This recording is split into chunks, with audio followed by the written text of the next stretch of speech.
நம்ம பிரெத்தை நம்ம கவனிக்கிறதே கிடையாது. புரியுதா உங்களுக்கு? அது ஏன் கவனிக்கிறது இல்லை? அது தானாவே கிடைக்குது, ஃப்ரீயா கிடைக்குது. அதனால நம்ம அதை என்ன பண்றோம், மறந்துடுறோம்.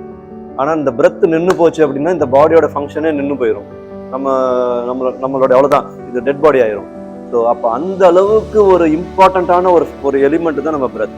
ஸோ டெய்லி நம்ம இதுக்கு ஒரு டைம் ஒதுக்கி இவரை நம்ம என்ன பண்ணணும்னா டெய்லி எனர்ஜைஸ் பண்ணிக்கிட்டே இருக்கணும். ஃபார் எக்ஸாம்பிள், இப்போ நம்ம செல்ஃபோனை நைட்டு சார்ஜ் பண்ணலன்னா நெக்ஸ்ட் டே நம்ம யூஸ் பண்ண முடியாது. ஓகே, அது அவ்வளோதான், பேட்டரி டவுன் ஆயிடும். அந்த மாதிரி தான் இந்த பாடியை நம்ம ஒவ்வொரு நாளும் வந்துட்டு ரீசார்ஜ் பண்ணிக்கிட்டே இருக்கணும். ஓகே, ஒன்று எனர்ஜி நமக்கு ஃப்ரீ ஃப்ளோவாக நல்லா வந்துட்டு வரணும், நம்ம உடம்புல ரிசீவ் ஆகணும். நம்ம அந்த ரிசீவிங் கண்டிஷனில் இருக்கணும். இந்த பாடி ரிசீவ் ஆன எனர்ஜி உடம்பு ஃபுல்லாக ஸ்ப்ரெட் ஆகணும். ஓகே, இது ரெண்டையும் நம்ம கனெக்ட் பண்ணுறதுக்கு நம்ம யூஸ் பண்ண போகிற டூல் வந்துட்டு யோகா.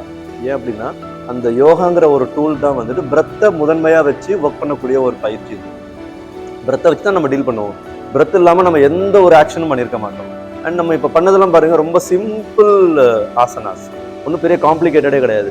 இன்னும் நம்ம வந்துட்டு லையிங்லேயே நம்ம எதுவுமே பண்ணல, எல்லாமே ஸ்டாண்டிங்லேயே கொஞ்சம் பண்ணிக்கிட்டோம். ஆனால் என்ன பண்ணோம், என்ன ஃபோக்கஸ் பண்ணோம்னு பார்த்தீங்கன்னா ஹேண்ட் மூவ்மெண்ட்டில் நம்ம நிறைய ஃபோக்கஸ் பண்ணோம். வெறும் கையை தூக்கணும், inhale hands up, exhale hands down, இதே தான் பண்ணியிருந்தோம். வெறுமனே inhale hands up, exhale hands down ஒரு 20 பண்ணாதே போதும், நம்மளுடைய சர்விக்கல் ரிலேட்டட் இஷ்யூஸ்ல நிறைய சேஞ்சஸ் நம்மளால பார்க்க முடியும். வெறுமனே கையை தூக்கி இறக்குறதுன்ற மாதிரியான கண்டிஷன் கிடையாது. அதுல நம்ம ஸ்பைனுடைய மொபிலிட்டி கொடுத்தோம். எப்படி கொடுத்தோம்? ஸ்பைனை வந்துட்டு ஃபார்வர்ட் டவுன்ல ஒரு சின்ன ஆக்ஷன் கொடுத்தோம், ஆர்ச்னு சொல்லி கொடுக்குறோம், ட்விஸ்ட்னு சொல்லி கொடுப்போம், லேட்ரல்னு சொல்லி கொடுப்போம். இதுதான் ஸ்பைனுடைய மூவ்மெண்ட். இந்த மூவ்மெண்ட்டையும் இந்த ஹேண்ட் மூவ்மெண்ட்டையும் நம்ம என்ன பண்றோம், கனெக்ட் பண்றோம் வித் பிரெத். அப்படி பண்ணும்போது அந்த ஸ்பைன்ல இருக்கக்கூடிய மிஸ் அலைன்மெண்ட்டை நம்ம ரீசெட் பண்ணிட முடியும்.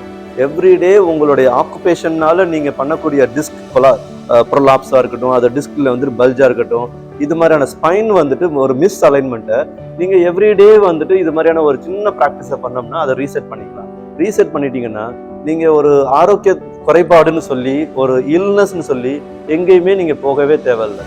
இது எல்லாமே வந்துட்டு ஆட்டோமேட்டிக்காக நீங்களே செல்ஃபாகவே ஹீல் பண்ணிக்கலாம். ஒரு செல்ஃப் ஹீலிங், யோகாங்கிறது ஒரு செல்ஃப் ஹீலிங், யாரையும் தேடவே வேண்டாம். ஏன் அப்படின்னா இல்னஸ் உங்களுக்குள்ளேருந்து நீங்களே தான் உருவாக்கிட்டு இருக்கிறீங்க. நீங்க உருவாக்குற ஒரு இல்னஸுக்கு நீங்களே சரி பண்ணிக்கணுங்கிற ஒரு தீவிரத்துல ஒரு பயிற்சிக்குள்ள போனீங்கன்னா அது எவ்வளவு பெரிய கிரானிக் கண்டிஷனாவே இருந்தா கூட அதுல இருந்து உங்களால வந்துட்டு வெளியில வர முடியும். நீங்க வந்துட்டு இன்னொருத்தர் தான் குணப்படுத்தணும்னு ஒரு சுத்திக்கிட்டே இருந்தீங்கன்னா சுத்திக்கிட்டே தான் இருக்கணும், நமக்கு ஒரு தீர்வே கிடைக்காது. ஏன் அப்படின்னா அதுதான் சிஸ்டம் அப்படிதான் இருக்கு. ஓகேங்களா? Very good. இப்போ டயட் அப்படின்னு நம்ம ஒரு சப்ஜெக்ட் எடுக்கணும்.